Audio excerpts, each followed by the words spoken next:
All right, 3, 2, 1.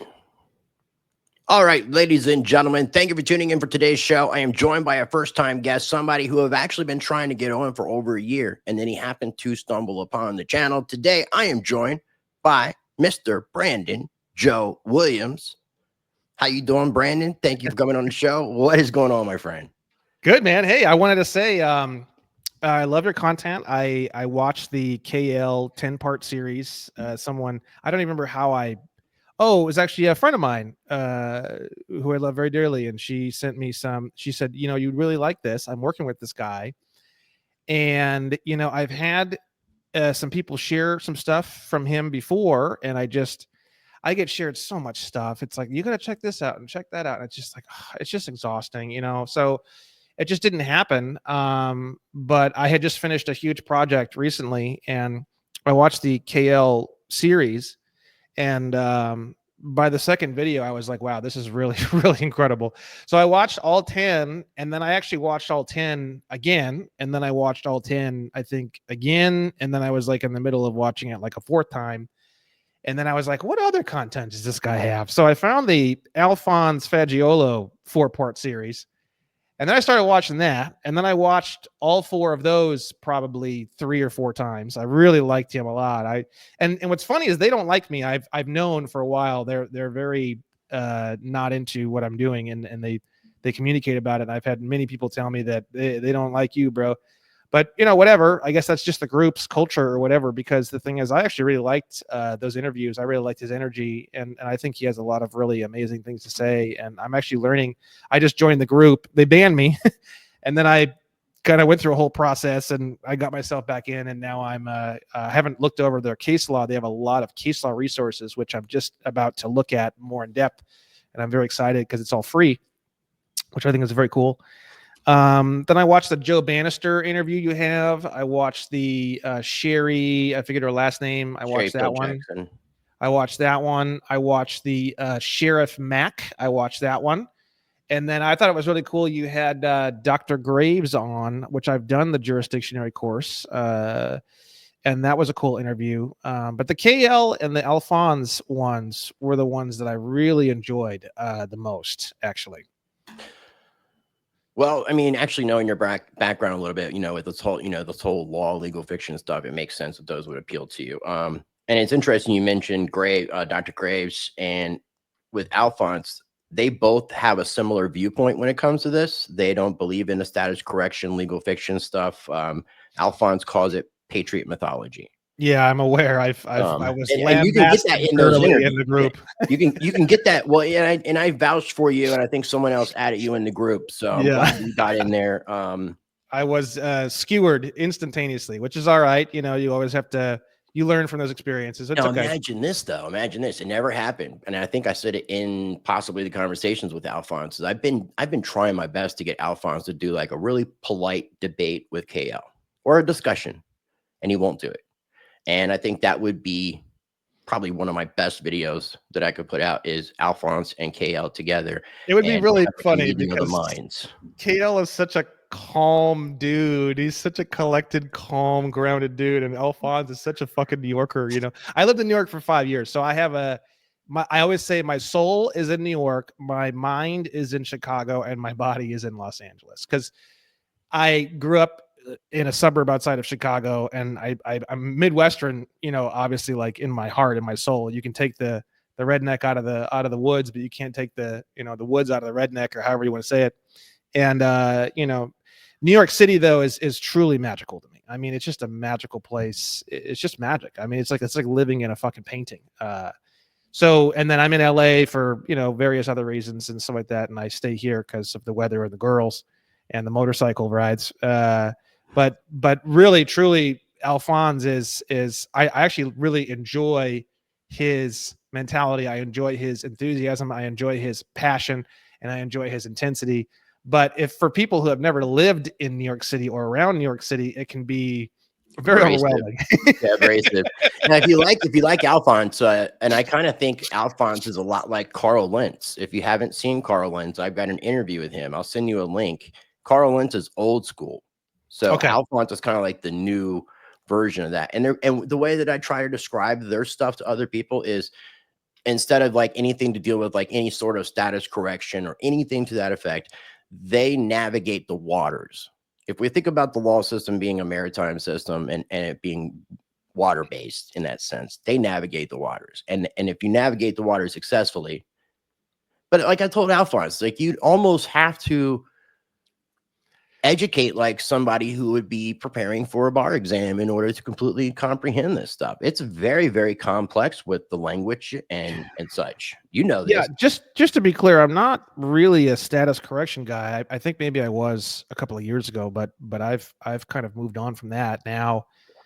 My main focus is litigation and negotiable instruments, and the thing is that the problem that I run into, and the thing that's the real situation, because I've done a lot of research on this, trying to figure this out. What is the deal? Why do people not like what I'm doing? The other gurus and stuff, these guys who are highly intelligent individuals. And I think I figured it out.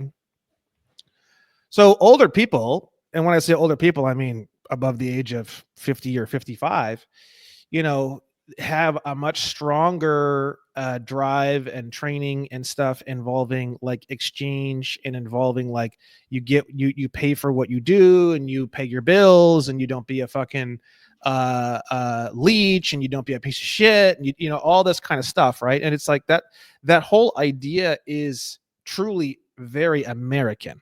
That's the other thing too, right? It's a very American idea. You get something, you pay for it. You get something in exchange, you exchange something of value, value for value, the idea of exchange, right? So this whole negotiable instruments thing drives these older people fucking crazy. Even Joey Kimbrough, who's my right-hand man, who's quite a bit older than me, he's like 54 or something like that.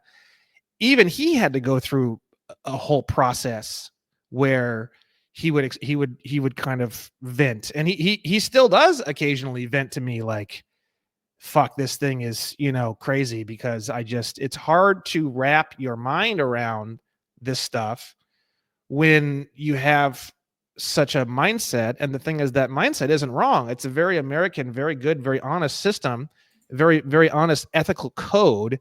The problem is what they don't realize, that's not the world we live in. We live in a world where that ethical code of you get what you pay for and you have to exchange, and it's literally, that's the exact aspect of the programming of your mind. And I say programming, that's kind of a bad term.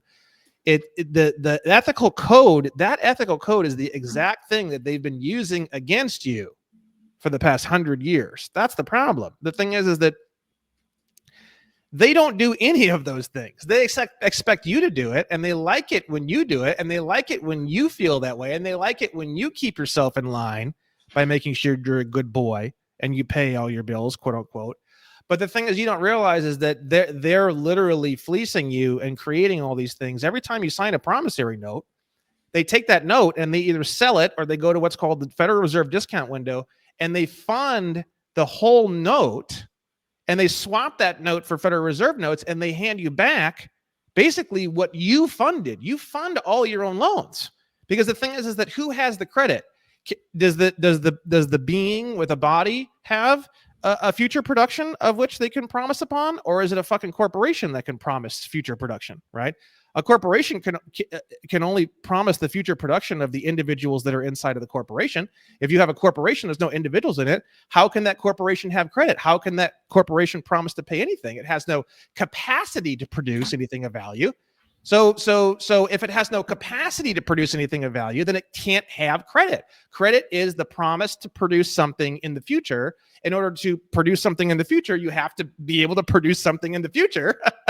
And only human beings can do that. Only men and women and bodies and physical forms can do that. So the thing is that what people don't realize, and what a lot of these gurus and stuff don't realize, is like, for example, Alphonse, he stands up for municipal terrorism, municipalterrorism.com, right? He stands up for this is wrong. You can't be doing this. You can't be taking people's rights away and this and that.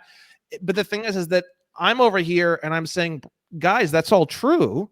And there's nothing wrong with that. But the thing is that the banks are doing that to everybody every single day. Every single credit card transaction is an unconditional promise to pay. A Federal Reserve note, the word note means promissory note, is also an unconditional promise to pay. So every single time you use your credit card, you're producing currency. You're producing essentially this something that has the same value in law as a Federal Reserve note. Where in the fuck is that unconditional promise to pay going? And why in the fuck are you giving them Federal Reserve notes? I completely understand what you're saying. I want to say one thing and then talk about the banking system and what took place. And I think that's one of the best ways to kind of like break down and explain this shit, because there is no money technically. There's just currency. And I'll get into that. But with the discharging of debt and things to that effect, I don't have a problem with it, but I generally am not trying to encourage it, because most people that are trying to get, let's say, a Seste KV trust or whatever the situation might be, are trying to get access to unlimited money and don't understand simple economics and how things actually work. And a lot of those people will be the irresponsible people that, again, so I don't encourage that. Now, going back to the banking system, we used to have constitutional money that was backed by gold and silver. Yeah, and then gold certificates and silver certificates. Then we had the third attempt, or the third central bank in the United States in 1913. That passed all crazy. You can read the book Creature from Jekyll Island. I interviewed the author several times. It'll explain to you. But that is when the Federal Reserve was created. The IRS was created. 1933, there was a bunch of fuckery going on with the Emergency Banking Act and the Emergency Gold Banking Abrogation Act. Act. The making citizens sell back their gold, the gold repatriation, and then they revalued the gold, and creation of social security numbers, creation of the SEC.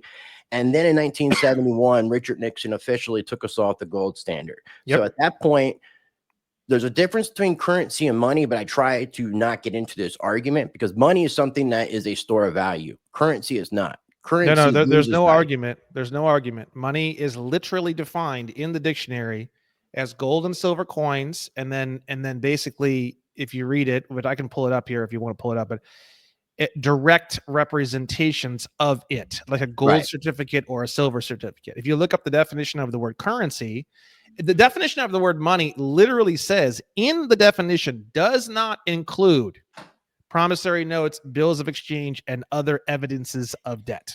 Whereas currency does include those things. Federal Reserve note has the word note right in it. The word note is shortening for promissory note. So what does that tell you?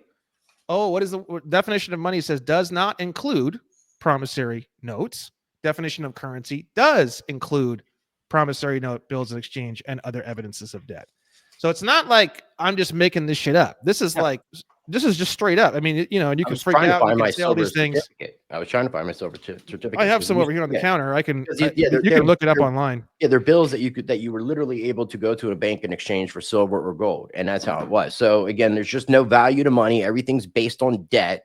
The way that money is created with commercial banks and banks with loans and things, it's all a make-believe game. And the word dollar, real quick, I want to say one thing. The word dollar, if you look up the history and you go deep dive on that, it has to do with the weight.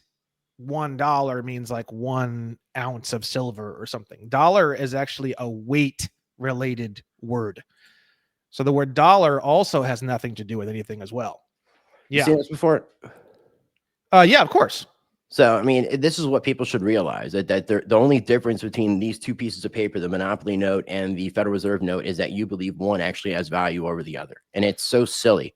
And it was even Henry Ford said it's well enough that people of our nation do not understand our banking and monetary system. For if they did, I believe there would be a revolution tomorrow. And with that being said, if you can understand how this debt-based system works, then you can use it to your benefit. Well, the thing is that they are using your ability to unconditionally promise to pay. When they say they're giving you credit, no one can give you credit. A corporation cannot give you credit because a corporation does not have credit, because a corporation intrinsically does not automatically have the ability to produce something into the future. It's only the individuals inside of that corporation that have the ability to produce something into the future, right? Yeah. So I just did a screen share. I could show you a couple of things on this. I don't know. Yeah, right now I've got full screen. I didn't want to pull up your full screen until you were ready for me to pull up. Yeah, full screen. Let's do it. Okay, let's do it. So if you look at what is a promissory note, right? UCC 3-104. What is a promissory note, right? And there's two types of negotiable instruments. Negotiable means transferable. Instrument is a really vague term. It means document or promissory, or it means almost anything. It basically just means like contract. It's like a super generic term, right? So if you were to reread this in English, it would be like a valuable document that can be exchanged. It would be like how I would define negotiable instrument in English, right? There's two different types of negotiable instrument. There's an unconditional promise or an unconditional order to pay, right? Mm-hmm. So an unconditional promise to pay is a promissory note. And the word note is the short version of that, which you see on the Federal Reserve note. So you ask yourself, okay, so a promissory note would make sense. There has to be at least two parties, right? And if we look on the Federal Reserve note, what do we see? We see two parties, right? What parties do you see on a Federal Reserve note? You see the United States of America, and you see Federal Reserve. I mean, that's pretty obvious, Mm-hmm. right? So if you want to figure it out, if you go to UCC 9-307, UCC 9-307, this is the section where they're talking about the Federal Reserve note. And they're saying, who is the debtor in the Federal Reserve note? Out of those two parties, who do you think the debtor is? Do you think it's the United States of America, or do you think it's Federal Reserve? Are you asking me a question? Yeah. Repeat the question, because I thought you were talking. My bad. Who do you think is the debtor in this promissory note relationship? Do you think it's Federal Reserve, or do you think it's the United States of America? The United States of America would be the debtor in this situation. Correct. So UCC 9, Article 9, Section 307 is telling you where is the location of this debtor. If we go down to subsection H, location of United States, the United States is located in the District of Columbia. And then we have 51st State, Washington, D.C. They have a whole website, DC Statehood. It's statehood.dc.gov. Where they're petitioning, correct? Well, they've been for a long time. But yes, now check this out. This blew me away. And I did a FOIA request on this. I haven't heard anything back. We'll see how that goes. But look at this one. This is absolutely mind-boggling. If DC becomes the 51st state, what will happen to the federal seat of government, monuments, and museums? Look at this first few words. This area is unpopulated, will be clearly mapped, and will remain in place under federal jurisdiction as the District of Columbia.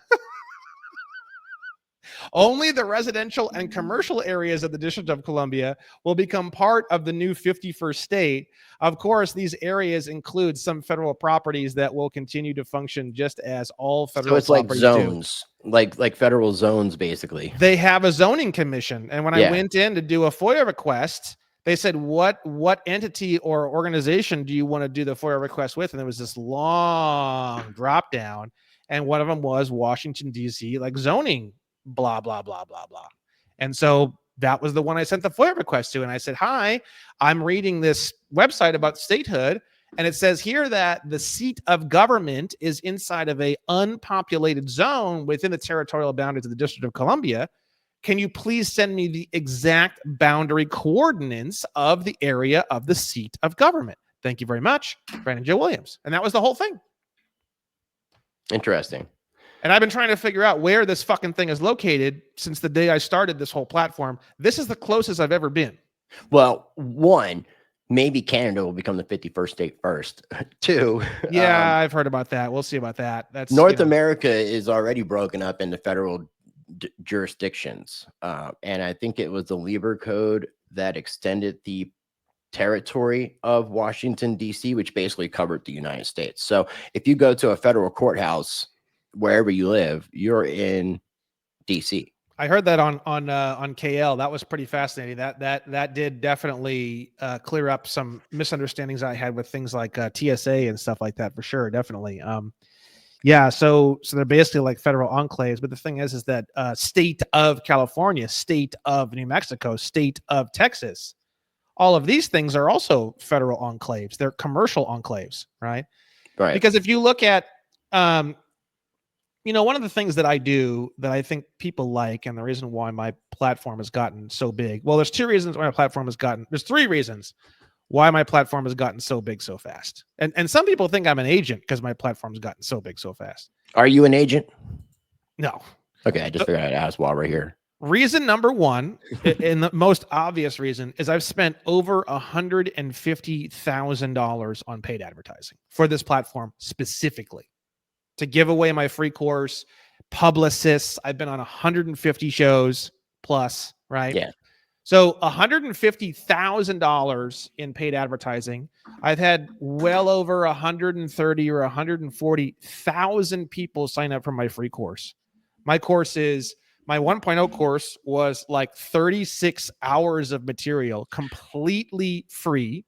I'm signed up, just so you know. Yeah. Signed. I mean, that's what I'm saying. Like, I was checking out your stuff. I believe I was either October or November of last year, and then I started contacting you. I sent you KL's playlist November 28th last year, and I know that you've had so many different people contacting you. A lot of that stuff got lost and buried, and then it just so happened that it all just came full circle. We're recording this Friday, or yeah, today is Friday.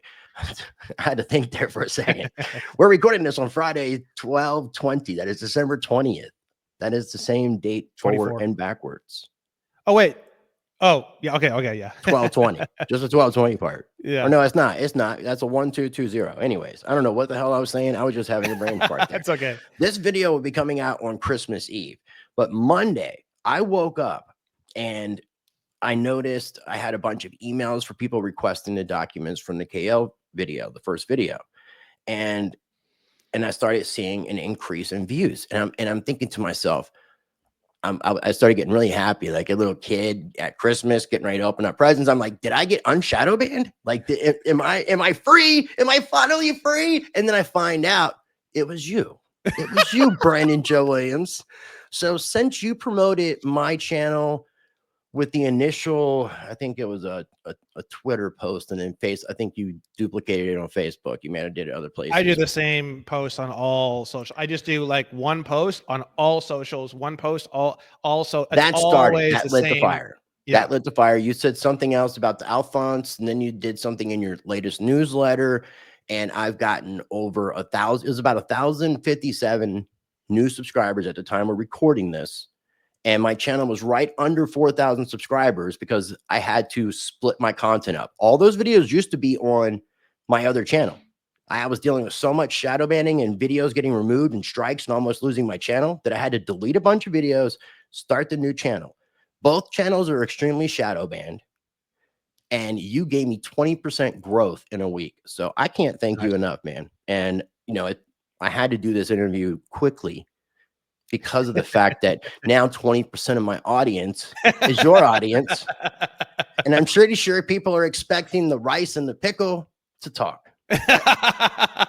What is your obsession with pickles, by the way? So did you ever watch the 1.0 series, the video series? Did you ever watch the 1.0 video series, or only the 2.0? You watched the 1.0? Yeah, I haven't actually started the 2.0 yet. I've got all the videos. 2.0, dude, 1.0 is such junk. I know, and I just haven't had a chance yet. Okay. And that's the reason why I reached out to you after watching one. I'm like, this guy's you got a lot of really good information, but I felt like there were some things that you were missing, and that's why I was trying to turn you on to KL. So here's the background, and I haven't really talked about this too much on any show. So when I first found all this information, I wanted to do 2 things. I wanted to, one, I'm telling you, what I wanted to do is I said, this is fucking crazy. This is so cool. All this information's so cool. Everyone involved in all of this is like 70 years old. And there's nothing wrong with that. I'm not saying there's anything wrong with that. In fact, I have a very kind of Asian mindset. I'm like always opening the door for older people, and I like try to appreciate your elders, and they do have more wisdom than we do. And I really do believe that, honestly. But for me, I was like, dude, why can't younger people connect with this? Like, what in the fuck is going on in this world where younger people cannot connect with this? This is so cool and so exciting. I don't even need television anymore. How is it that younger people, and it was just like these text-based websites that look like they're from 1995, and there's no branding and there's no excitement, there's no culture, and I was like, I'm going to bring all my marketing and sales experience to the table, and I want to try to bring the average age of an individual interested in this information down as low as I can possibly go. That was my first huge, that's what I want to do, right?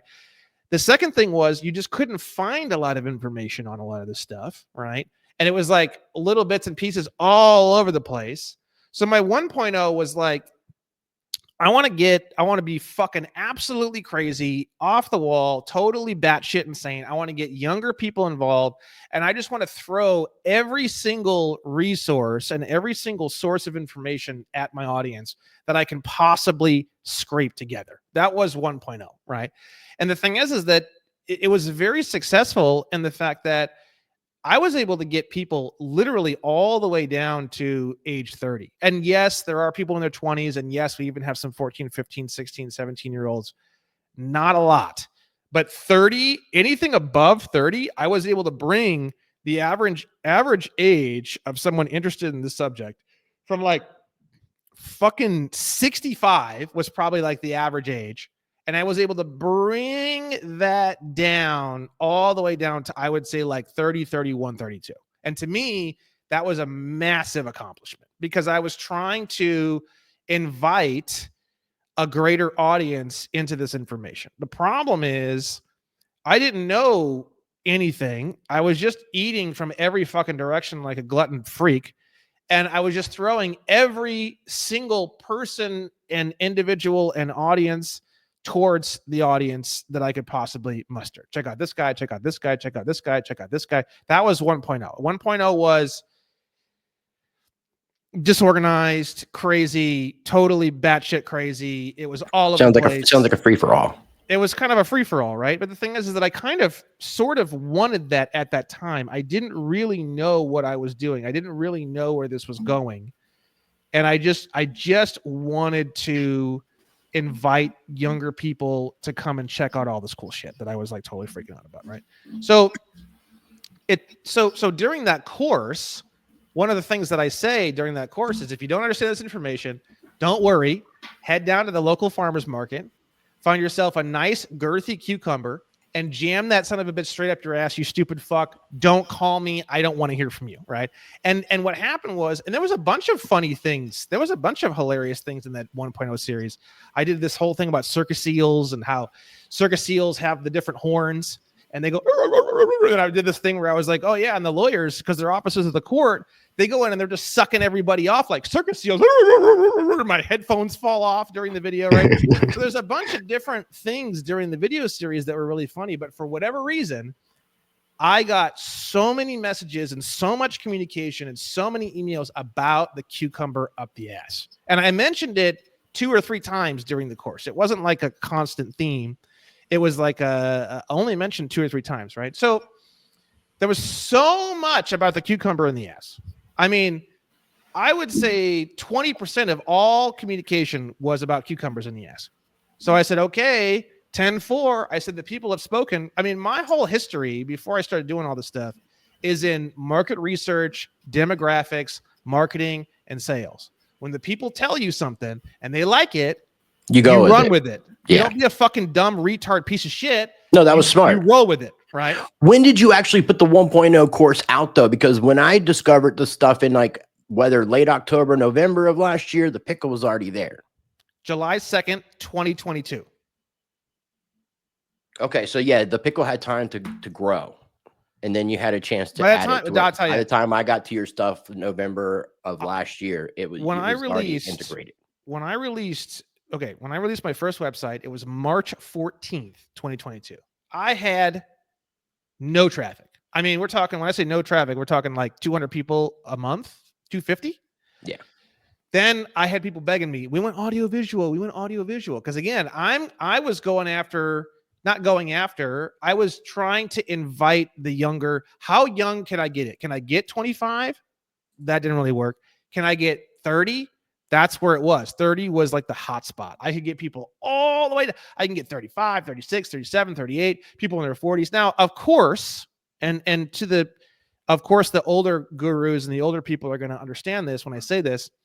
Yes, the wisdom and strength of interest grows as the age grows, right? So I've done, again, demographics and all this stuff and ages and who's where and race and nationality. This is how I think, because I think like a demographics engineer, which isn't really a term, but I think it is. That's how I made all my money before doing all this, right? So 30 is just the breaking point when I can start to get people interested in the information pretty easily and pretty aggressively. Not to say there's not outliers below that level, but when I have somebody who's 25 years old messaging me, I'm not going to jump on it. It's obviously it's just a statistical fact that 30 appears to be the first real age where I can consistently and regularly create a lot of interest and spark an eternal flame in an individual.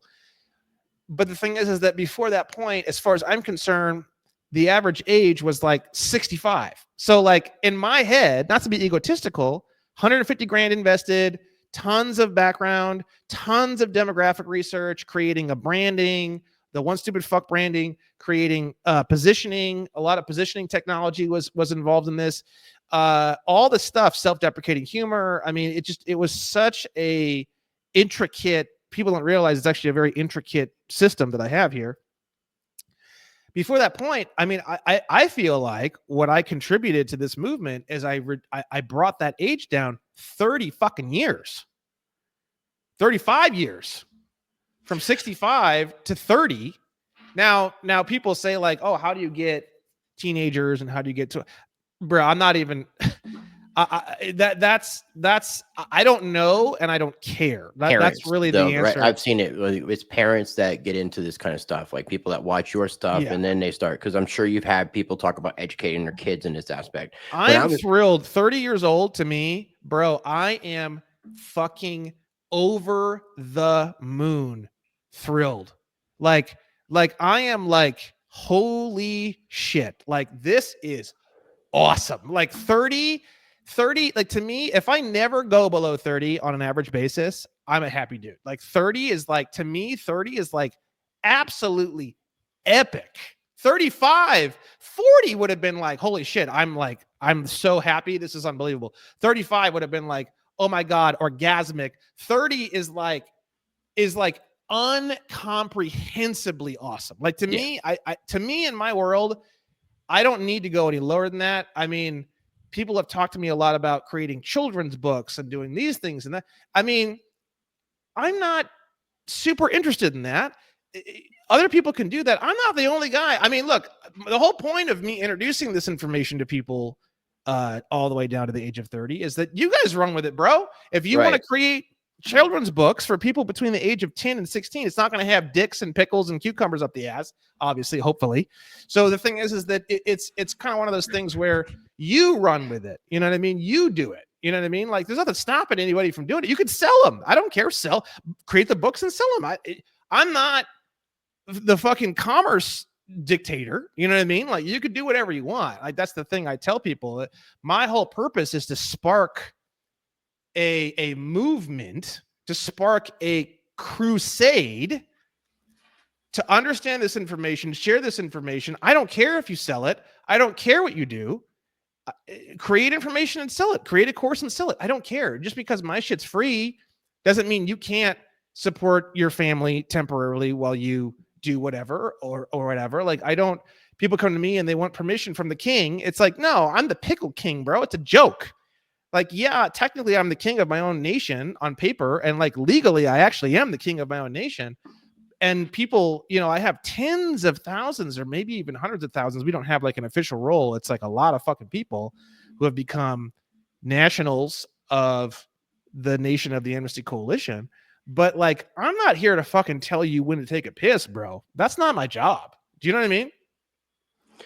No, I feel you, dude. I feel you. And when I was doing a lot of my consistent interviews with people in this kind of space, whether it was like the Anna von Reitzes, the Russell Goulds, the Dean Cliffords, and he's a little bit younger. There's some younger people in the space, but I did notice a lot of my core audience was between the 30 and 50 area, and maybe you can even attest to this. There was also a higher percentage of females as well, which I've always found to be interesting. That's I also have a higher percentage of females. And Right. the reason why that is because I'm a member of the Almirati, which is a whole nother subject. Okay. Women are starved for masculine men in this world. Yeah. And when they meet someone like you, or they meet someone like a lot of the men you have on your channel, like Alphonse or KL, they're starving for that kind of masculine energy, right? That's what it is, right? So you think to yourself, oh, women are more interested in freedom. Yes, they are. But at the same time, if you had, like, for example, I don't know if you know this girl named Bree, who I blocked, and I don't really want to hear from her ever again because she just annoys the piss out of me. She's absolutely gorgeous, and I mean like wow, like speechless level. She's gonna be showing up at your door. You might be careful. So the thing is that she, so I would bet any amount of money her audience is mostly male. Okay. Because she's The an problem attractive is, yeah, and there's this. Here's a good one. Eternal Zion. You ever heard of that one? Is it a channel? Oh man. Okay, so it's this melanated woman, gorgeous. I mean, absolutely gorgeous. But she wears like chokers, and she's got like spikes, and she wears like a lot of like kind of gothic type stuff, and she's very, very, very intense. She has a huge Instagram platform. I mean, it's like, I don't know, like, a lot of times I get a little bit weird about the numbers and stuff because you can pay for like 100,000 followers for like $50. And I think a lot of people do it. And I don't know like who's doing it, who's not. What's real, what's bots. But I know for a fact, like, her platform is fucking big. I don't know if it's as big as it looks, but it's fucking big. And she's fucking hot as fuck. And I want to believe her channel is probably mostly dudes. So I think but there's not a lot of females in this space. Not teaching, no, there really isn't. No, I mean, they're maybe kind of an assistant or helping out in some capacities, but not aside from your Anna von Reitz. Yeah. Well, Anna von Reitz, I mean, she kind of looks like a gentleman anyways. So the Anna von Reitz thing, I know you guys, you and KL did a whole video on this, and I know you guys feel very strongly about this. I've interviewed her several times as well. I'll send you those interviews. So here's the deal. I have the person who introduced me to this technology or this body of whatever. Her name is Nancy Kramer, and she was running the Anna von Reitz Southern California in Studio City assembly. She was very into it. She was very happy. Everything was fine. And then one day something happened where there was somebody else, and Anna von Reitz. This is hearsay. Everything I'm about ready to say is fucking hearsay. Okay, it's just what I heard third party. Okay. Anna von Reitz said, you need to do this. I forget what it was, something.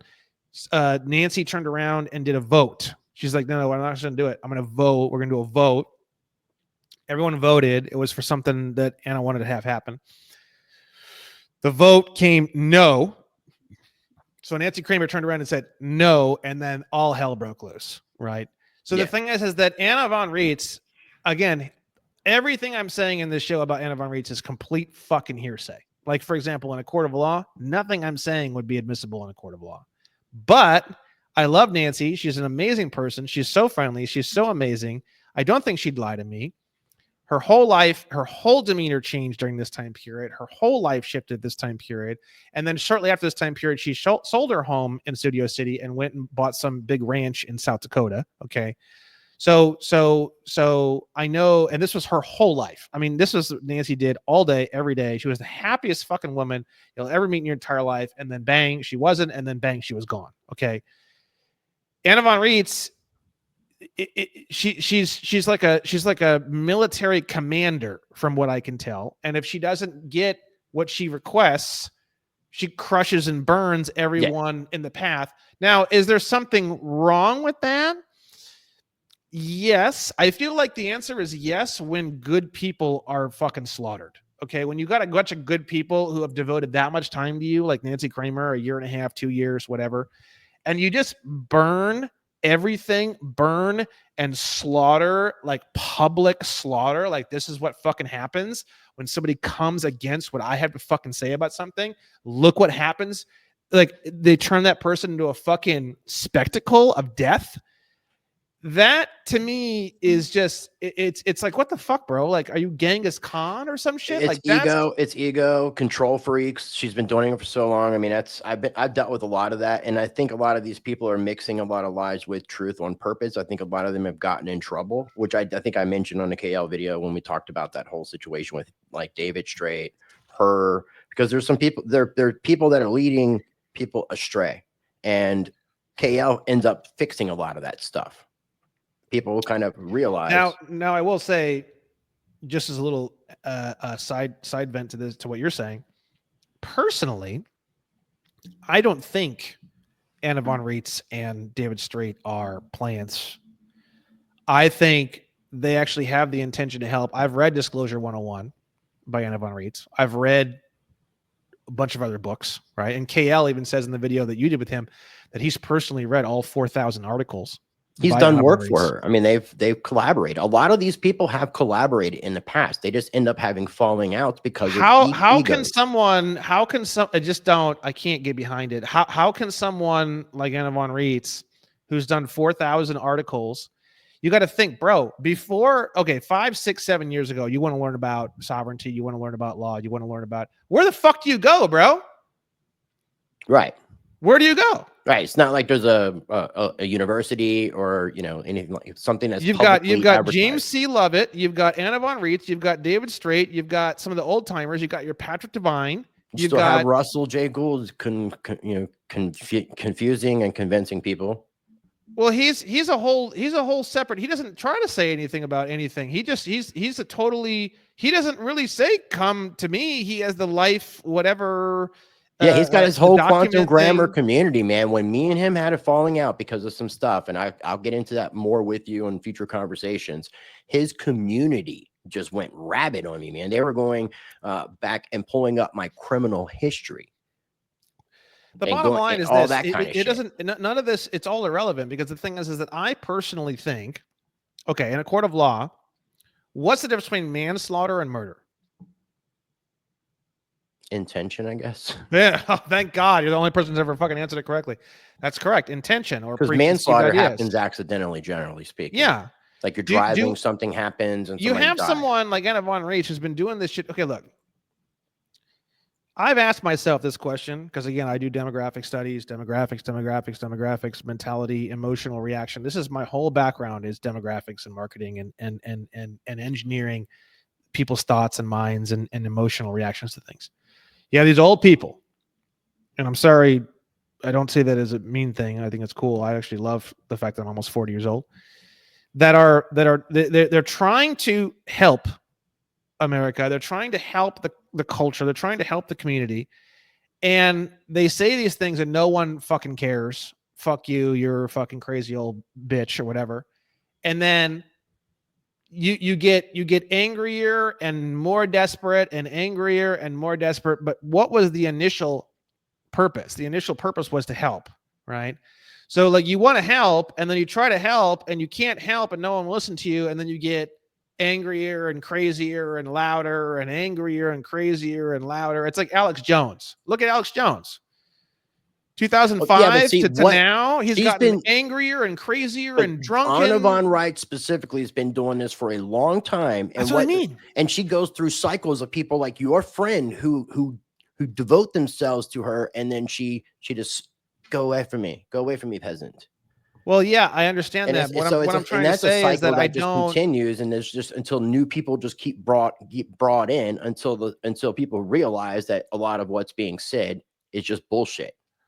Yeah, but what I'm trying to say is that I think what happened is that Anna von Reitz and David Straight and Patrick Devine and all these guys and all these old timer guys, they were trying so hard to share information.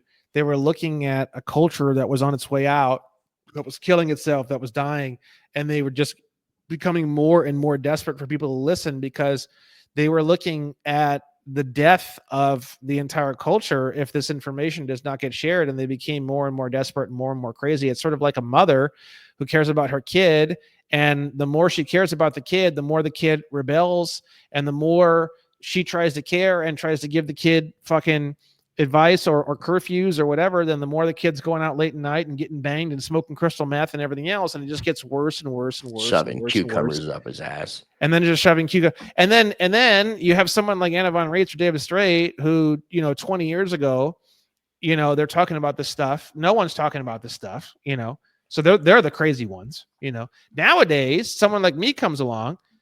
This COVID sparked a huge thing. I mean, my Twitter X ad that I have going on right now has a lot of hate on it, which I find very funny.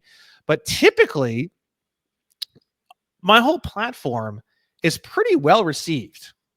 I would say a vast majority of my platform is pretty well received. And my platform 20 years ago, I probably would have been arrested.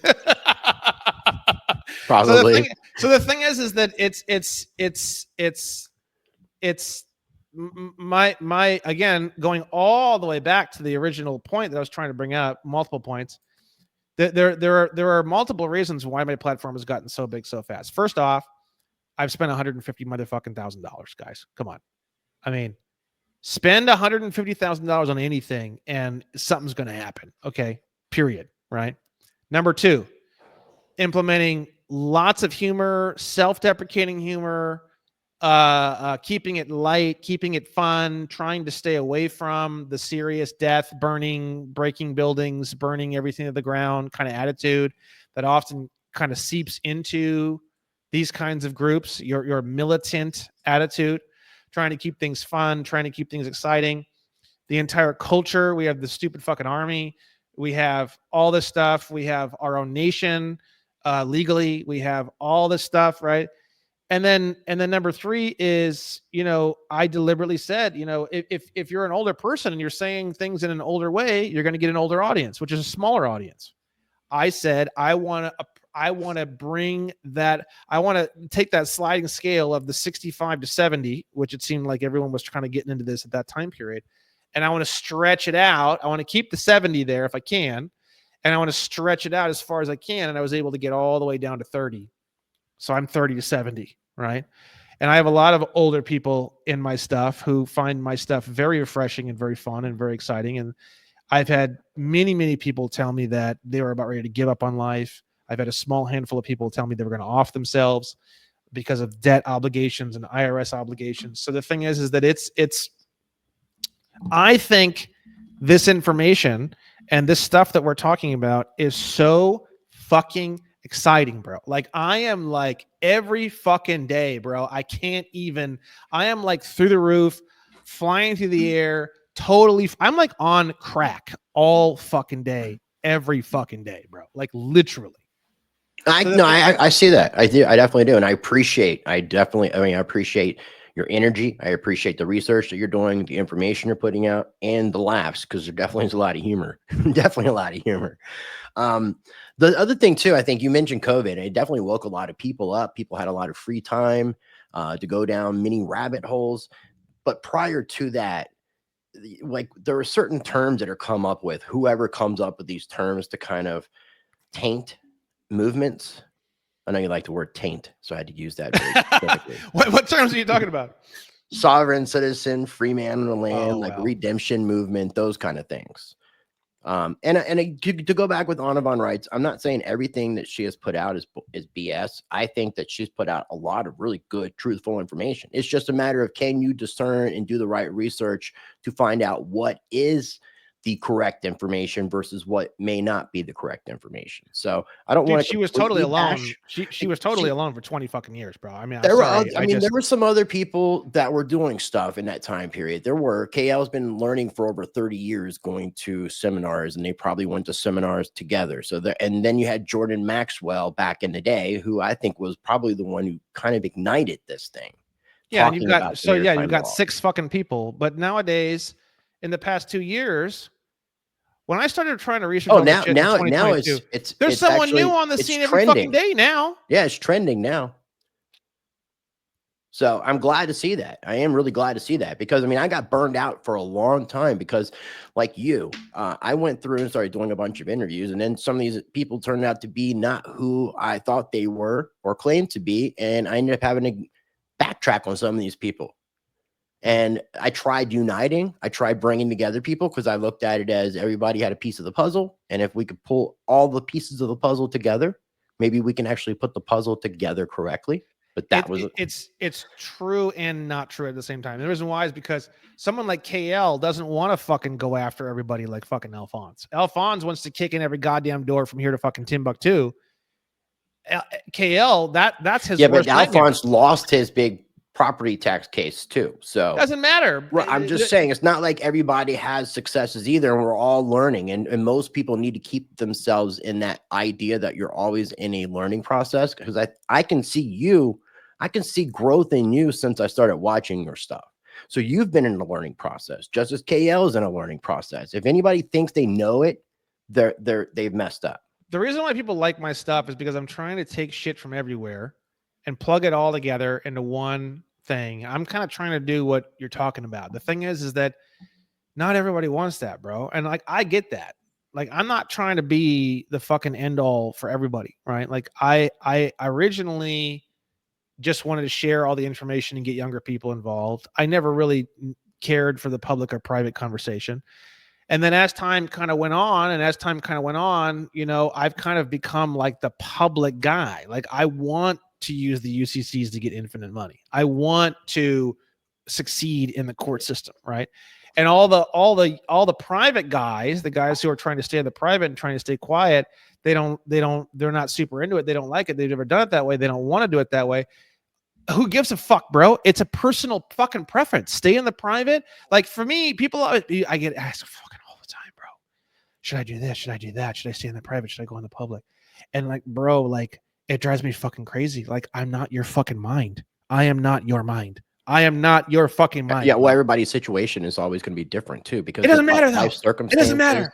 It doesn't matter. Do it all, bro. Like, my answer is do whatever the fuck you want. Fuck you and do it all. That's my answer. I literally all day long do whatever the fuck you want. Fuck you. And then the next is do it all. Do everything. Why would you choose someone? Should I do this or this? Why would you choose? Why would you choose? Do everything. Do all of it. Do everything. You just fucking listen to me. You listen. Should I do this? Why are you asking me? Am I your fucking mind? Am I your fucking mind? Do all 6, dude. What's the fucking problem? Like, to me, like, do it all right now. Like, that's the fucking answer. Do all of it now, today, right now, in the next 20 minutes. In the next 20 minutes. In the next 20 minutes, get started. Just do something. Oh, I thought it had to be completed in 20 minutes. I thought you were giving a 20-minute time time. No, I'm just like, who gives a fuck, bro? Who cares? Because I'll tell you right now, if you go on fucking, you ever use the Wayback Machine? Yes. Okay. Go on the Wayback Machine, go back on my website don't do it now, but go back to the theory page and you'll see I had this big fucking thing at the beginning. It was this long disclaimer about how you can get in trouble and like blah, blah, and like be careful and like fucking bullshit, pussy shit, right? Fast forward. Now, I really believe that. I was like, this is fire, bro. Like, chill out. Like, who knows? Like, just chill. Like, don't fucking go crazy. You're going to get yourself murdered or put in jail. Fast forward 2 years. Like, no one is getting any trouble. No one's going to jail. Hardly anyone is getting any fucking criminal anything. And if they do, it gets dropped in like 10 fucking seconds. And I'm sitting here thinking like, okay. So what is it? What is it that gets people in trouble for real? And the answer is, and I will tell you, this is the answer, period, is when you get pissed and you threaten to fucking go to people's homes or burn down government buildings. That's the shit that gets you in trouble. Okay. If you're not threatening police, threatening to put people in prison, to kill people, to show up at the door late at night, to break into their homes when they're sleeping, if you aren't doing these things, you'll be okay. And I'm telling you that from a statistical history, to the point where I had to change all my website shit because I thought it was more risky, and it's not. And I think part of that is timing. If you were trying to do all this shit 30 years ago, maybe it wouldn't be like that. But the thing is, for whatever reason, we've had like no issues. Okay. And the thing is There's that been my some, and it's group, been quiet. The Christopher, I don't mean to interrupt. I'm sorry. Christopher Hauser, he got involved with, I don't know the specific situation, but this was a couple of, maybe not too long ago. And I think he flipped on some people, and those other people end up going to prison. I don't know all the specifics, but there has been some instances. no. He had a bunch of friends and stuff, and they were all doing liens. He talks about this. He's very clear about this. And they came and picked up him and all of his friends on the same day. Actually, you should watch his videos; are pretty funny. He was one of the first people that really got me going. I watched all his videos a million times. So he went to prison for liens, him and a whole bunch of his friends. So it was like 5 of them. They all got picked up on the same day. He ended up going to prison. He ended up doing all this crazy shit in prison. They put him in a psych institution.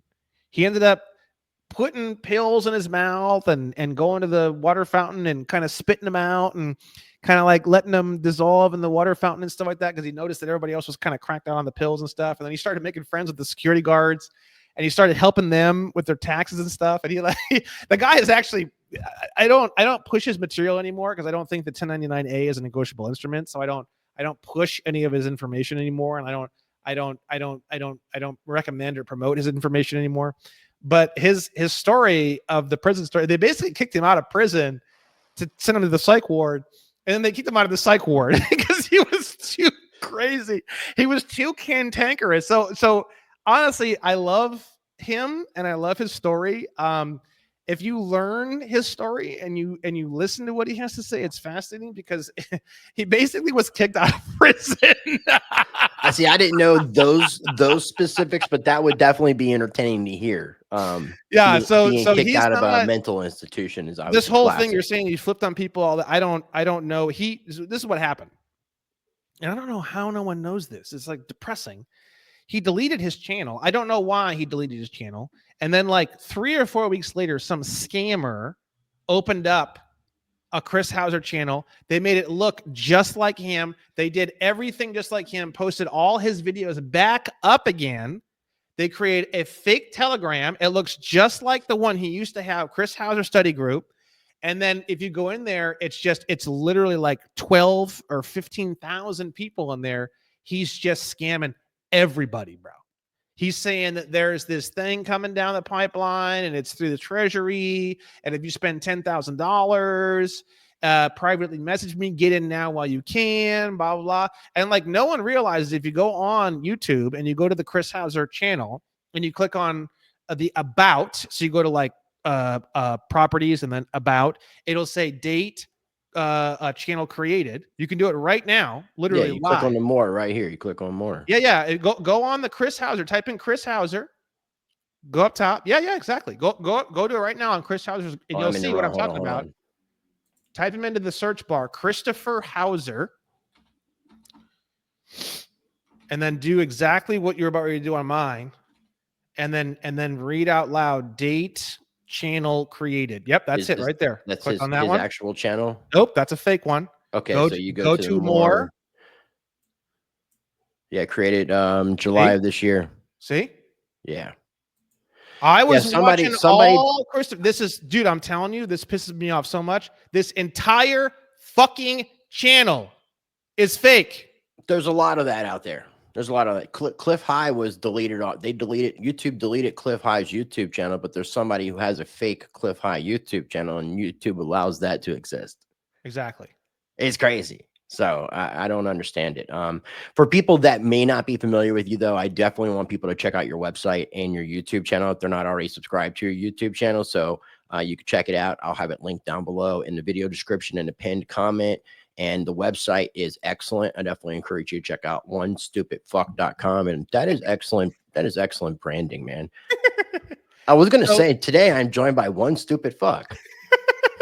So the cucumber became the entire branding, as you can see. So I turned myself into a cucumber. And with the mankini. Yeah, I've seen it all. Well, the mankini, that was started. The mankini was started because I on my bio page, I have a picture of me from Halloween. This is from like 2022 or 21. I must have been 21. So it was Halloween of 21. And I wore a Borat mankini to Halloween. And I put that. I mean, if you want to show it, you can show it. It's my stupid bio up top. Is it the mankini or is it the one piece? Click on it. My stupid bio on the upper left. Okay. You'll see the text there. My stupid. Because Right there. okay, that's the mankini. Scroll down just a little bit. That's the picture right there. This one right here. Yeah. No, Yeah. yeah. Yeah. So what I did was I combined that picture with the fucking pickle, and that's what became the branding for everything. It's that actual picture that you modified into the pickle. Wow, I see that. You definitely got the eyes on point. Your eyes look so like that. Well, if you go to step-by-step guide on the upper left, go to the website step-by-step guide. When I was a kid, I loved the Ren and Stimpy show, and I told the guy who was designing the pickle for me, I said, I want to give him like a Ren and Stimpy thumb. So that the thumb that he has there is Ren and Stimpy style, because I was like, I want that Ren and Stimpy thumb, bro. The big, huge monster curved thumb. You know what I'm talking about? Yeah, So I see it. I worked with a bunch of artists on these and designed these. So that one is from a different artist, and then the one up top, the main one, that one is from a different artist. And then if you go to go ahead and click on the Free Contract Killer 2.0 to go to that page. I think you switched to mobile view. Oh, there you go. Go to Free Contract Killer 2.0. And then that one there, if you click on it, it'll full screen it. Click on that one. So that one there is the same artist as the main one up top with the girl in the background. Okay. So it's 2 artists, 3 logos. Nice. That looks cool though. I do like it. I definitely like the pickle. Definitely. I mean, when I first came upon your stuff, I was just, I was cracking up.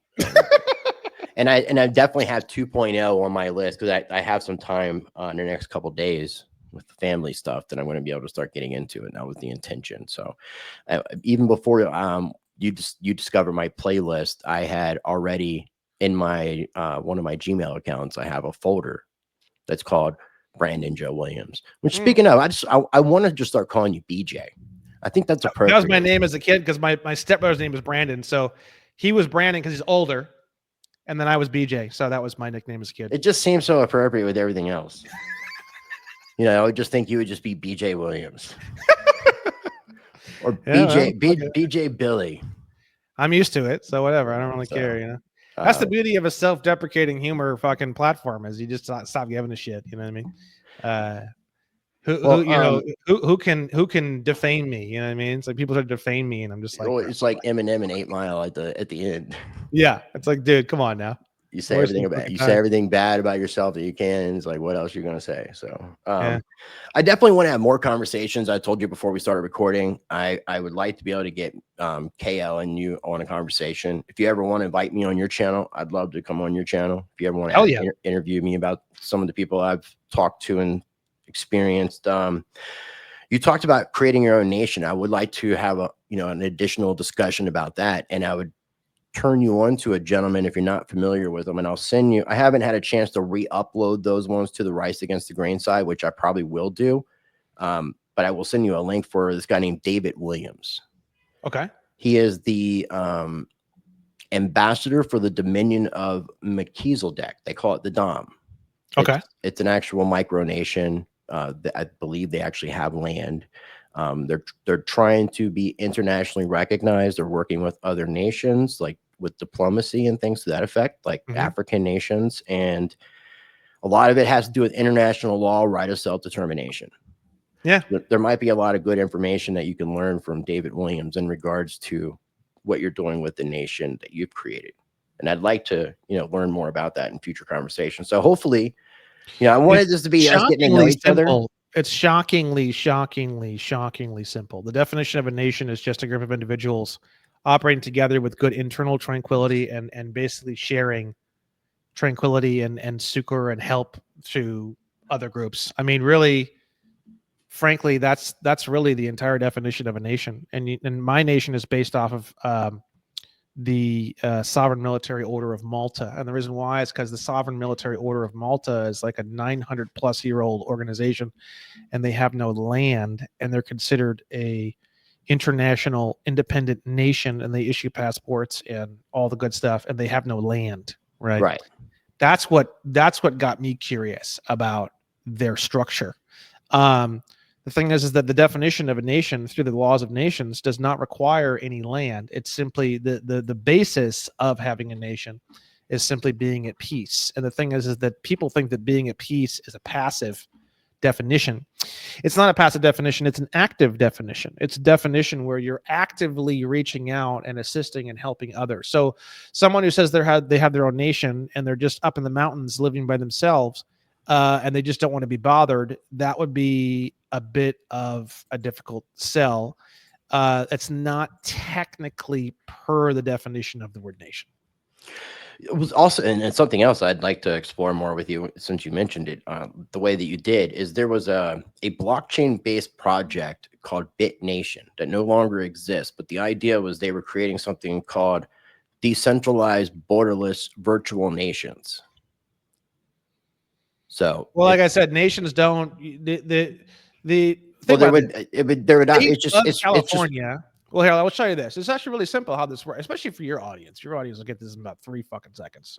So this was where a lot of my research started. I'll do a screen share. The thing is that let's say, okay, state of California. We all know that's a corporation. We all know that it's either a federal enclave or whatever. And then let's say it is a federal enclave. We're going to look at 4 USC 72. And all offices attached to the seat of government shall be exercised in the District of Columbia and not elsewhere, except as otherwise expressly provided by law. So as far as I'm concerned, it's either in the District of Columbia or it's a federal enclave inside of California, but it operates as though it's in the District of Columbia. And we see that all over the place. We see that in the tax code. If we go to 26 USC 7701 subsection 39, this is actually really kind of shocking. We have subsection 39. And people are always like, Brandon, why do you look at the codes? And the codes don't mean shit and blah, blah, yeah, blah. it does. It definitely does. They have a lot. There's a lot of great fucking info in these things, man. I'm not telling anyone I operate under these things. When I watch the KL videos, I actually I changed some of the wording on the very bottom of my websites, and I put on there, this information about these codes. It's not here because we operate under the codes of. It's not here because we're trying to use these as some sort of like a duty in order to expressly communicate breaches and damages. It's actually, I use these codes as an interfacing mechanism between my nation and the nation called United States. You can't interface very well with a nation if you don't understand the operations of that nation. I mean, if you want to interface with South Korea, you better fucking understand the basics of South Korean law. Otherwise, you're going to have a hard time, right? So I changed, based off the KL videos, I changed some of the wording on that. And I said, we don't operate under the laws of the codes that we mention on this website. We mentioned the code specifically as an interfacing mechanism between the nation of the Amnesty Coalition and the nation called United States, right? So 26 USC 7701 subsection A39, if any citizen or resident of the United States does not reside in and is not found in any United States judicial district, such citizen or resident shall be treated as residing in the District of Columbia for purposes of any provision of this title relating to jurisdiction of courts or enforcement of summons. And this is why I got rid of the revocation of election. You've probably heard about that too, right? Mm-hmm. Yeah. So the revocation of election, there's a lot of elections of which you can revoke. That's the other thing people don't understand. There's a infinite. If you elect to be in a joint joint tax return with your married husband, you elected to be treated that way, you can revoke that election. If you elected to be treated as you were living in Japan and now you're a non-resident alien, blah, blah, blah, then you can revoke the election to be treated. You can elect and then unelect. That's the terminology is not just, people just say, oh, revocation of election, but actually the revocation of election of what, right? So the revocation of election that I used to teach and I used to do comes from 26 CFR 1.871-1. And it's the revocation of election to be treated as a U.S. resident for purposes of determining your income tax liability, which is right here. However, non-resident alien individuals may elect to be treated as U.S. residents for purposes of determining their income tax liability, right? But as I kind of started to look more into this section 6013, it has more to do with like married couples, and you have a married person and they're married to somebody else, and they're electing to be treated in a certain way based off of the marriage that they have and stuff like that, right? Plus, you have this. So even if you elect, to your all caps name, which is a sole proprietorship, which we can get into more in a second, because I feel like I have this more nailed down than most people do, because I've spent a lot of time trying to nail everything down. If you revoke the election for the all caps name to be treated as though it's a U.S. resident for the purpose of determining your income tax liability, when it comes to jurisdiction of courts or enforcement of summons, it doesn't make any fucking difference. So the thing is that sure, you can revoke your election, and sure, you're no longer going to be under the tax code. But the thing is, if they want to sue you, it makes no difference. And that's kind of why I got away from the ROE, and I switched it for another process, which I like more, which is basically the new process. It's not even a process. Saying the word process is actually over complex. It's a glorified address change, literally. Not kidding, right? Which is cool. I like simplicity. I want simplicity, right? But the thing is, if we go back to how all this works, and this is something that no one's ever talked about. How are these things moved around? How are these things shifted, right? And like KL says, I'm not showing this because I use this to justify my own rights. I use this because they can't fucking say anything about this. I'm not saying it's my right because of Title 8 USC 1101 subsection A21. I'm saying you motherfuckers say it works this way. And you're going to sit here and tell me that it doesn't? What's the deal, bro? Like, I use it in I'm not saying I operate under this. I'm saying, bro, you guys say this, and I'm just using it within your own fucking. I'm basically like, I'm not going to speak Italian to a French guy. I'm going to speak French. I'm not going to talk in my own little whatever. I'm going to say your own shit. Like, that's just the way I look at it, right? Right. So if you look at 8 USC 1101 subsection A23, this is it, bro. And like, no one's fucking talking about this. I'm the only guy who's been talking about this. It's the most important fucking thing in the world. The term naturalization means the conferring of nationality of a state upon a person after birth by any means whatsoever. What's the definition of person? An individual or an organization, which you guys already know that. Yeah. So it's like, you can move the all caps name or an LLC or an S Corp or a C Corp or a partnership or an association or a trust, a domestic trust, anywhere you want. You could move it 10 billion times an hour. And that's why people say, oh, Brandon, he's the fucking status correction guy, like in the Alphonse group. I'm not. Because the thing is that you can naturalize any person, which is an individual or an organization, a million times. I could renaturalize you right now. I could renaturalize any business or organization you have. I can renaturalize Alphonse right now. I could move Alphonse into New Zealand right now, live on this fucking show. All I would say is I hereby confer the nationality of the state called New Zealand upon Alphonse Fagiolo after birth, and that's it. Now he would have to rebut that, and he understands the laws of the rules of evidence and presumptions, right? But the thing is that it doesn't say conferring the nationality of a business that you control or a board of directors on. It doesn't say conferring the nationality upon a trust of which you are the trustee for. It doesn't say conferring the nationality upon an LLC, S Corp, or C Corp of which you have more than 34% stock ownership in. It's just the conferring of nationality of a state upon anyone or anything at any point after birth by any means whatsoever. Anyone can confer anything on anyone at any time by doing anything. You could have, and every time I go on a show, what if I had a piece of toilet paper and I fucking had a pen that was red and I was writing on it and then I mailed it to, yes, Yes, it's by any means whatsoever. You could have a fucking little a fortune teller thing that you pull out of a fortune cookie and write on there, I confer, and you could stick it on the leg of a pigeon, and you could send the pigeon to freaking the ocean, and it would fit under naturalization, bro.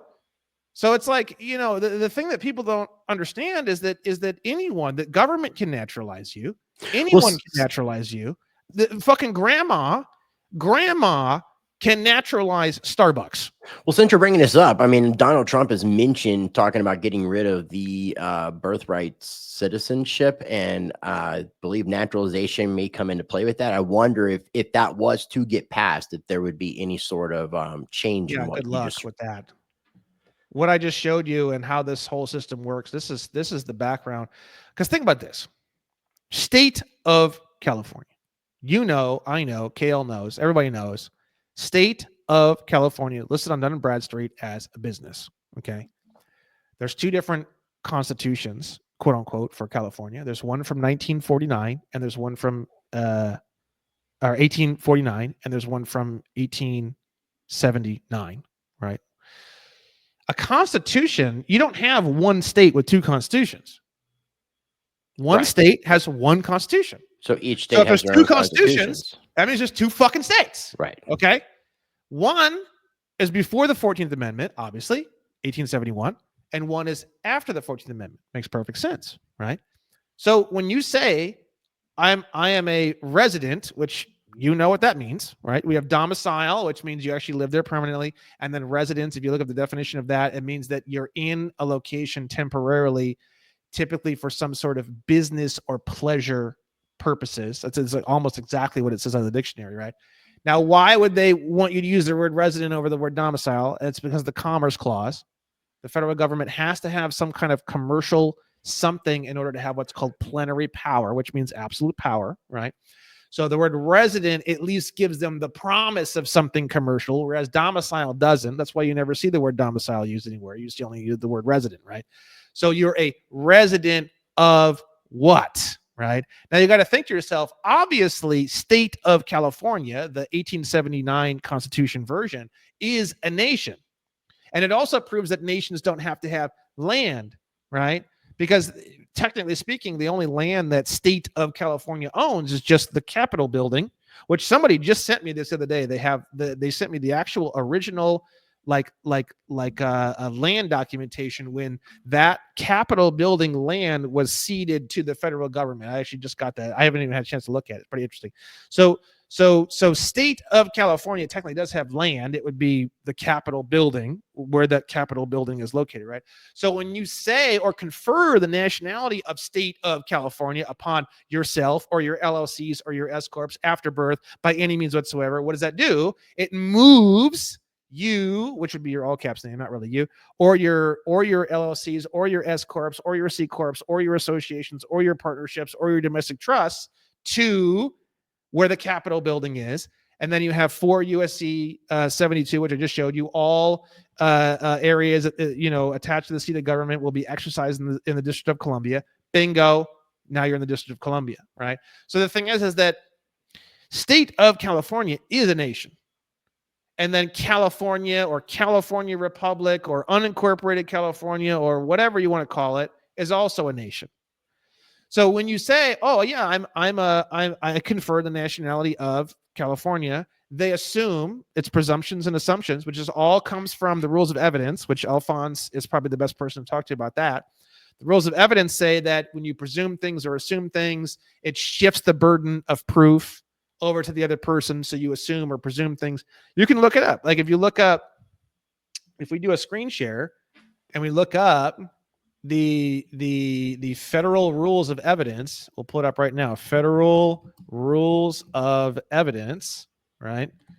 And I think they have it right on Cornell. Can you see my screen? I can. I got to pull it up. Federal rules of evidence, right? So if we go down, we can actually see it right here. Presumptions in civil cases. We start getting into presumption and assumption. This is where all this information is located, right? And I'm sure Alphonse knows a lot about this. So when we start getting into this, I'm not going to get into all this right now, but when we start getting into this, certain ways that presumptions and assumptions shifts the burden of evidence. So if you make a presumption, now the defense or the other person, typically the defense, now they have to prove that it's not true, right? So all those rules in terms of how presumptions and evidence work is all found in the rules of evidence. So the thing is that people go into a courtroom, they don't understand these things. The plaintiff, which it might be a criminal case, they make all these presumptions and assumptions about a person's situation. And then they don't realize that the burden of evidence kind of shifts, or most people just don't know to even say no to something like, are you a resident of California? Fuck no, I'm not a fucking resident of California. You got to be kidding me. My God, absolutely not. You see? Yeah. But the thing is that 99.99, even a lot of people in the freedom movement, they don't know that, So the thing is that, when you say yes, if you look at residency, how do you prove that a corporation is a resident of a corporation? I mean, think about it. I mean, even if you were to go into residency laws, which I've looked into a lot, it says like one of the things, physically present for more than half the year. Okay. So let's say, they say you're a resident of state of California. Let's just pretend in the fantasy world they're talking about the actual physical landmass, which they're not. But let's just say they are. If I say, no, fuck you, I'm not, I've never been a resident, I don't even know what the fuck you're talking about. Now they have to have photo and video evidence of every single day of my physical presence, wherever they say. They have a photo of me at a coffee shop. And now what do? They have to have 180 photos and videos for every single day for a 6-month period. And then it says consecutively. Oh no. How can you prove on the 12th day of those photos that you took of me that I didn't go and leave and go to fucking New Zealand for the day? Plus, fuck you. That same coffee shop is also in Arizona. It's also in Nevada. You cannot, bro, I'm telling you, it drives me fucking crazy. You cannot prove residency. If you say yes, you're a resident. If you say no, you are not. Ever. It's fucking impossible. It's completely impossible. It can't be done. It can't be done. It can't be done. They cannot prove residency. It cannot be done. If you say yes, you're a resident. If you say no, you're not. Are you obsessed with New Zealand as well? I've noticed you talk about New Zealand a lot. No, I don't know why. A Kiwi It's fascination. just like way far away. No, it's just like way over there. It's a little island. I'm just like, well, I don't know. What's the farthest thing, That's why I say it, because Australia would be the other one. Like, oh, it was way, way over there, or like Japan, or I guess Japan would be another good one. But I don't know why I say New Zealand. I just had to ask, man. But my point is, it's like people don't understand. You don't need to be a fucking genius to understand this shit, bro. You really don't. When they say, "Are you a resident?" No, fuck no, I'm not a fucking resident. What the fuck are you talking about, bro? That right there alone, that one thing is so powerful, bro. I mean, yeah, U.S. citizen, obviously, you guys have already talked about that a lot in the show, but I don't know how often somebody's come on to talk about residency, because residency also is like asking you if you're a U.S. citizen. It's basically the same question almost, right? So the thing is that it's no to U.S. citizen and it's no to resident. And now you have to prove it, bro. And that's going to be impossible, basically. Right. No, I mean, I feel what you're saying. Sherry talks about this when you interviewed Sherry. She said the first thing that they brought up when they started talking about her was her U.S. citizenship, and they proved that through her voter registration, her driver's license, and her social security card. Right.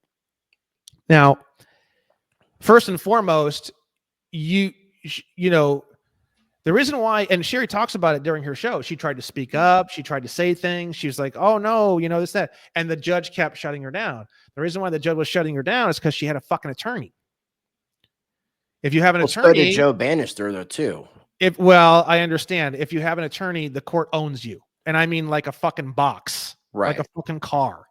You are a ward of the court. You're basically a child or person of unsound mind. Well, they're representing you. You can't represent yourself. You're owned. Right. The court owns you, bro. Look at the old video. Look at even like the OJ trial. I watched all these trials. I watch trials all the time. Any documentary I can get my hands on with a trial. The fucking person whispers to the attorney And then the attorney is the one who has to stand up and speak. Because you are owned property, bro. You have no right to speak. You have no fucking right to speak. You cannot speak. Unless they grant you permission. Yeah, I guess. Sure. Yeah. You're owned property, bro. You're an infant or person. You're a psychopath or a child. And if they don't want to fucking listen to a psychopath or a child, they just fuck you, shut up. Or we're going to, we own you. We can put you in a jail cell because we own you. Yeah, her situation is very unique, especially when you compare it to Bannister. And they both were, I don't know if you caught, but they were both part of that. Forget the name of the documentary. Aaron Russo put out this documentary years Freedom ago. of Fascism. Yeah. And they were both in that. And that's like when I think some of that was the beginning of their problems. Well, there's so many different elements. You have the pro se versus an attorney at law. If you take on an attorney at law, you're owned, your own property. You might as well ship yourself in there in an Amazon box. Whereas if you're pro se is not the best term. Even Alphonse talked about that. If you use any other term, you're just going to piss them off. I don't see the benefit of using terms like sui juris and all these other things. The thing is that it's just not. Who cares? Alphonse said something about like pro se means that you're like a temporary attorney at law or something, and they say the word represent, and Alphonse brought that up too. How do you represent yourself? The term represent, when you look up all the different definitions, it indicates there's two people. There's two people. Look up the definition of represent. There's got to be two people.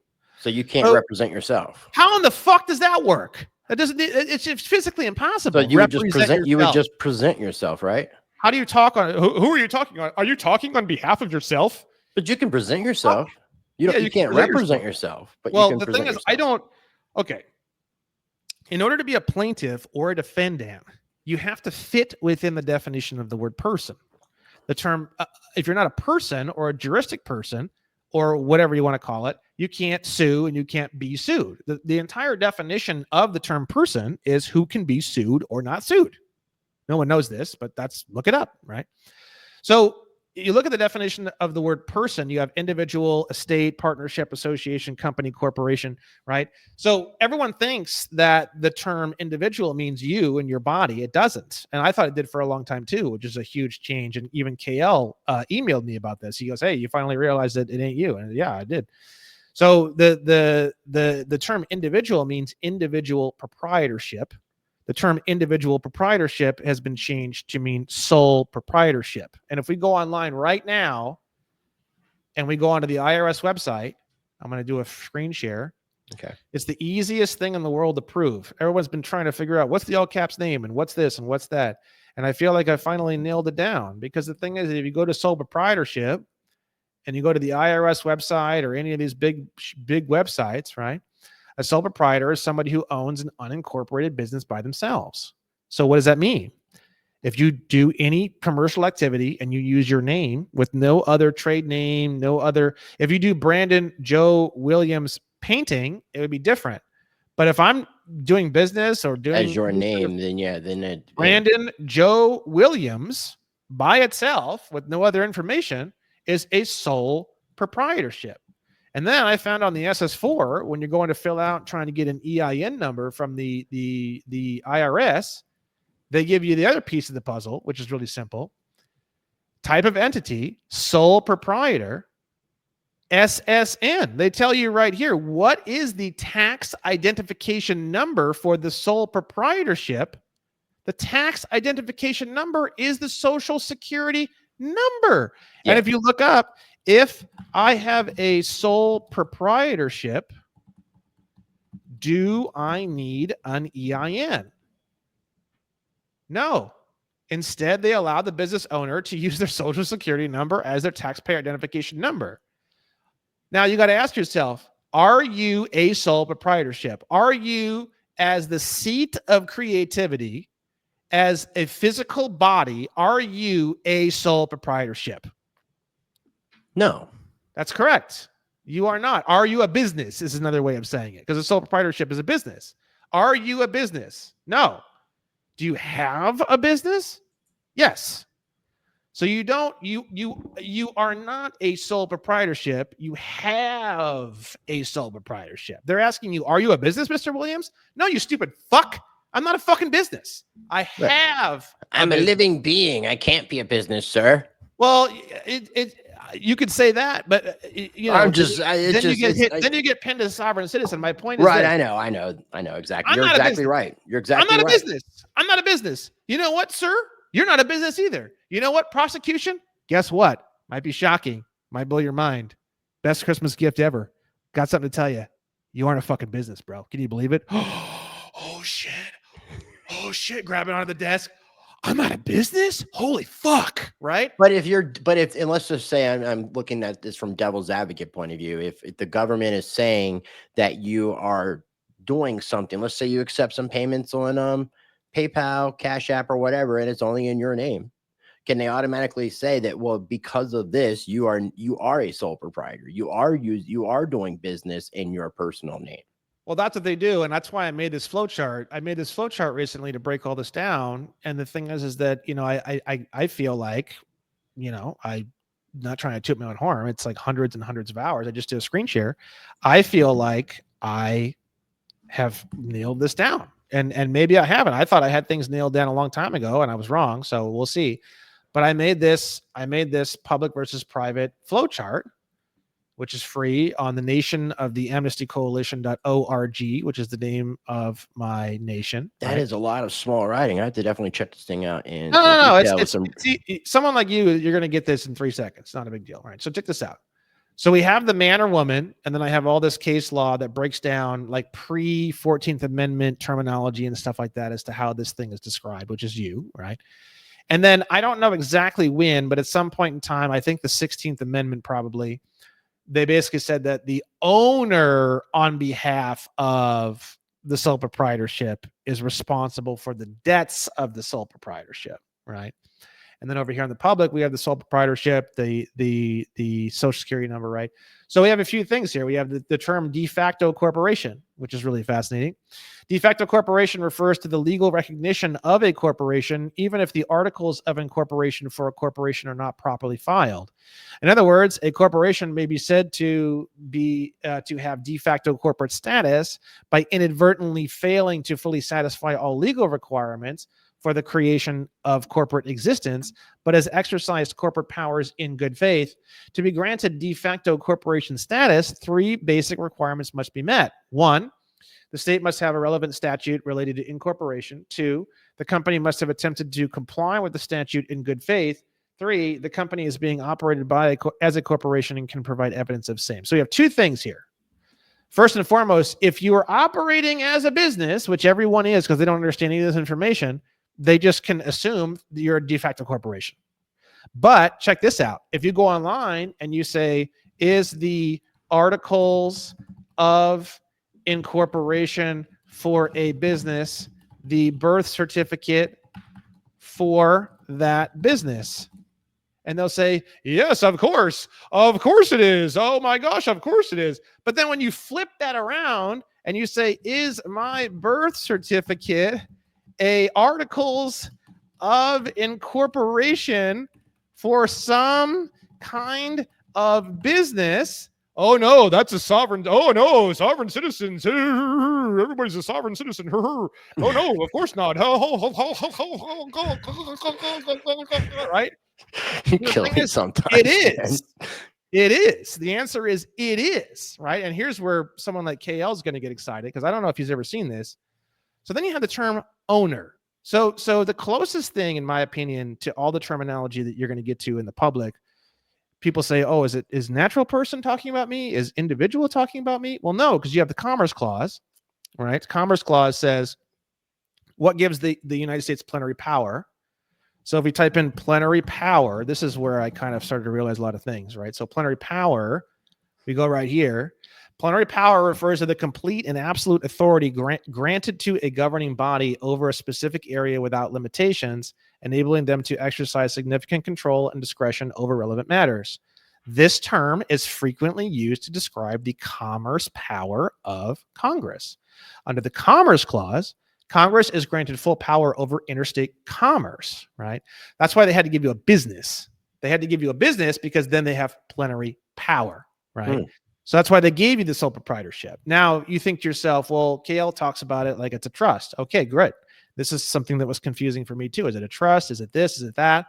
The term owner, they say you're the owner, just like we saw before. The owner of the sole proprietorship can use his social security number. It's not yours. It's actually the sole proprietorships. But they say owner, owner, owner, owner, owner. So what's owner? The term owner is used to indicate a person in whom one or more interests are vested for his own benefit. The person in whom the interests are vested has title to the interests, whether he holds them for his own benefit or for the benefit of another. Thus, the term title, unlike ownership, is a colorless word. To say without more that a person has title to certain property does not indicate whether he holds such property for his own benefit or as trustee. So what is it? It's a sole proprietorship.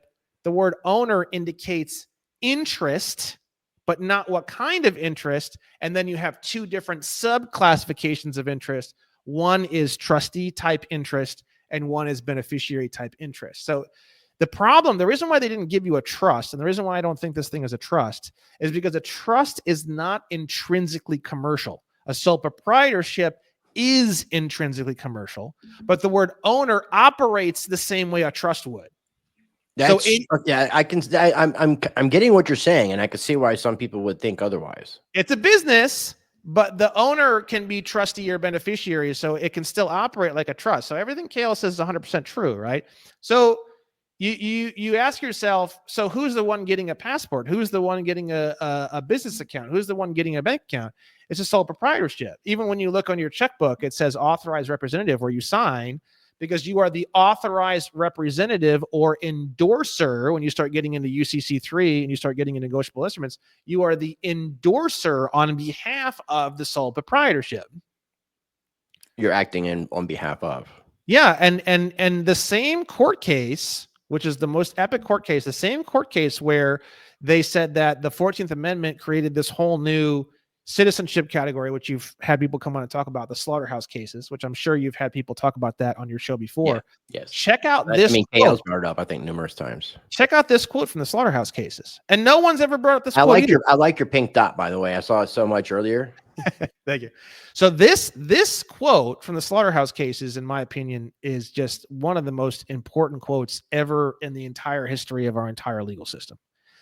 This is from the slaughterhouse cases. That wherever a legislature has the right to accomplish a certain result, and that result is best attained by means of a corporation, it has the right to create such a corporation and endow it with the powers necessary to effect the desired and lawful purpose, seems hardly to admit of debate. Definition of the term public corporation from Black's Law.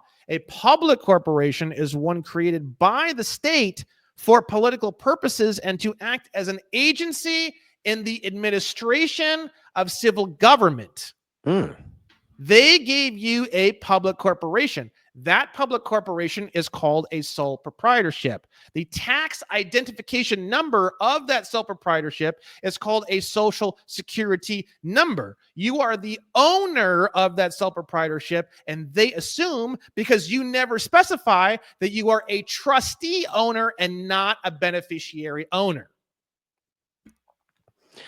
Yeah, I definitely want to have this kind of like talk about this. I want to share this video, obviously, with KL, but I definitely would like to have that conversation. I know you mentioned that Rose had invited you on for Crow 777 with KL as well. So I still think there would be two totally different conversations if you decide to do both, but I definitely would like to do that. I would like to be able to do more videos with you. I hope you enjoyed this conversation. I think this is going to be great. I have a blast, and I think my audience is going to love this conversation. I don't typically have there aren't a lot of people out there you could have a conversation with like this. It's just very rare. It's becoming more common, I guess, but it's just not.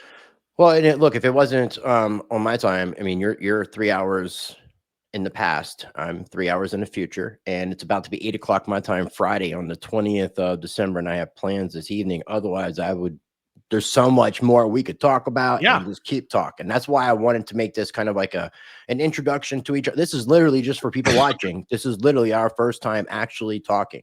Yeah. And the thing is that my platform has, over the past year or so, it's become mainly negotiable instrument financial centric. but obviously like it didn't used to be that way. So like I do have a lot of interest in a lot of things with trusts and all this kind of stuff. And I do give away a lot of free templates and trust indentures and all this cool stuff on the amnestycoalition.org. But the thing is that, you know, over time, I started getting involved more in the negotiable instruments conversation. And the reason why I got more involved in the negotiable instruments conversation is because everything is a fucking negotiable instrument, bro. Everything, everything. A ticket, a fucking judgment, a court judgment is a negotiable instrument. A ticket's a negotiable instrument. A utility bill is a negotiable instrument. A promissory note for a loan is a negotiable instrument. A mortgage is a negotiable instrument. Even a fucking, I believe even a warrant is a negotiable instrument. It's an unconditional order to pay. And when you realize that pay actually means perform, payment and performance basically mean the same thing. An unconditional order to perform is basically a bill of exchange or draft. So it's basically a negotiable instrument. Dude, everything. Federal Reserve notes are negotiable instruments. Everything is a fucking negotiable instrument. And you can sit there and you can fight and you can fight and you can fight and you can fight and you can say, I'm not this and I'm this and I'm that and I'm this and I'm that. Or you can say, give me the fucking negotiable instrument. I'm going to perform on the goddamn thing right now and I'm going to give it back to you. And if you don't fucking apply it as a payment and you don't fuck off, I'm going to sue you now for failure to perform. It keeps you in the driver's seat. I feel like there's no technology out there that empowers you more than negotiable instruments because I'm never fighting with anybody. Give me the fucking bill of exchange, bro. Give me the fucking draft. I'm going to perform on it right now, bro. Give me a pen right now. I'm going to perform on it. I'm going to hand it back to you. And now the burden of performance falls on you.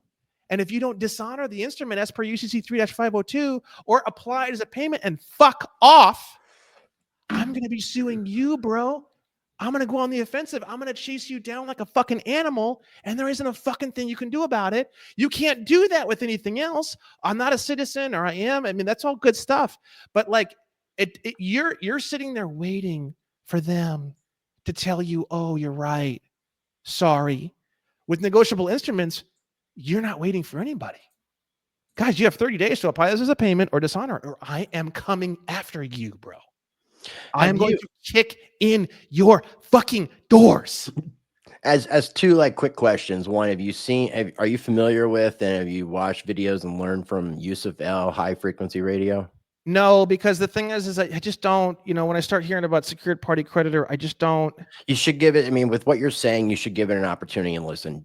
I think I don't think he focuses so much on that. I think that that's some old shit that kind of just got stuck with him, just like a lot of other people. The secured party is on a UCC 1 financing statement. You have the secured party and the debtor.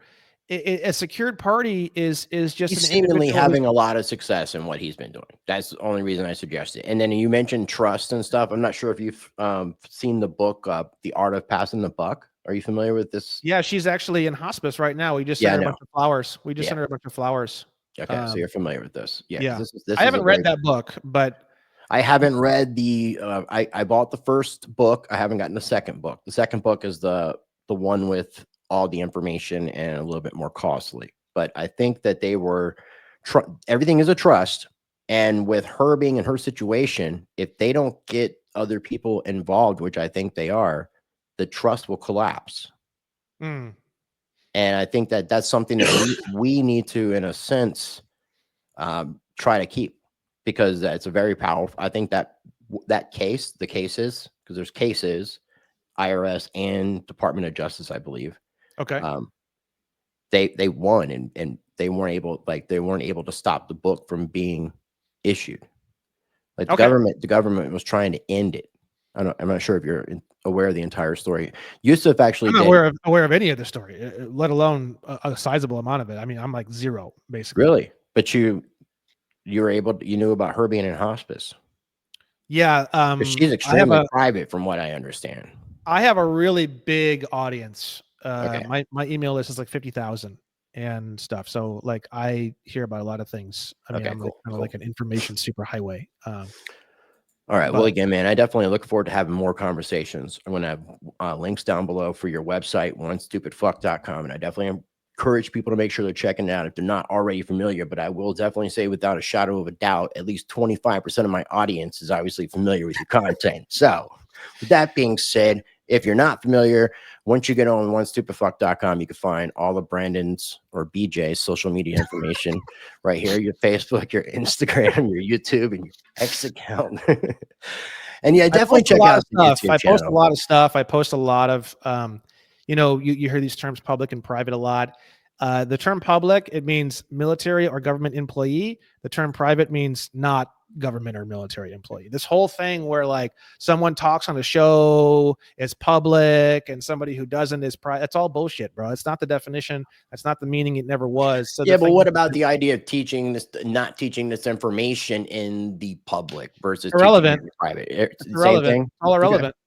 I mean, if I had to really, really boil down like the exact Well, like word your for word videos are technically terminology, unlisted, right? Your course is unlisted. So the only reason somebody could I get your have course is tons of public stuff. I only do the unlisted on the course videos themselves because I want people to sign up. Because if I ever get shadow banned or blocked, I have a 50,000 person email list. okay.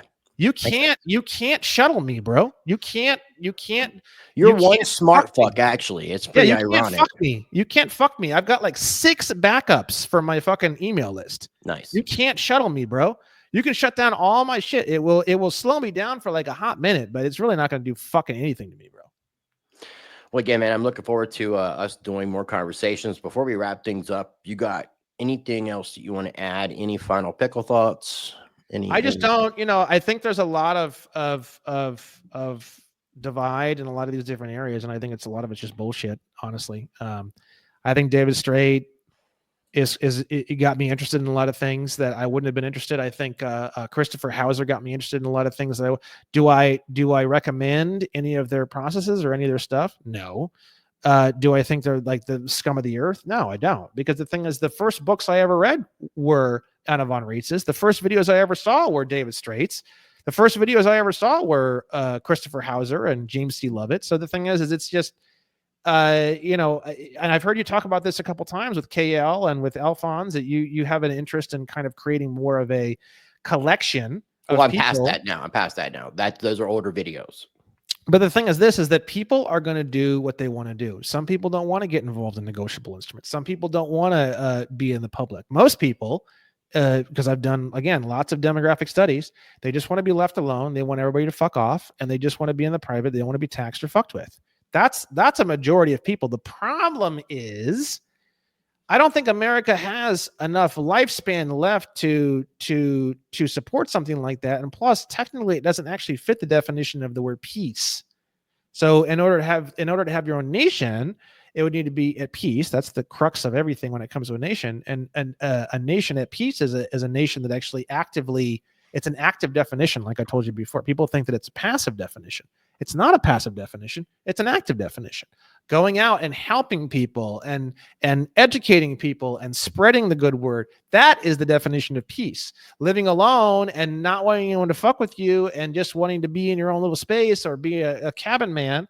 While I have no problem with that personally, it wouldn't technically fit the definition of peace. So you wouldn't technically have your own nation. And you don't realize that with a lot of this law stuff, having your own nation is so powerful because it makes you a foreign government as per 18 USC 11. And people always say, and you'll hear it in the news, oh, unrecognized micronation. Well, here, I'll just to Well, does that make you a dual citizen?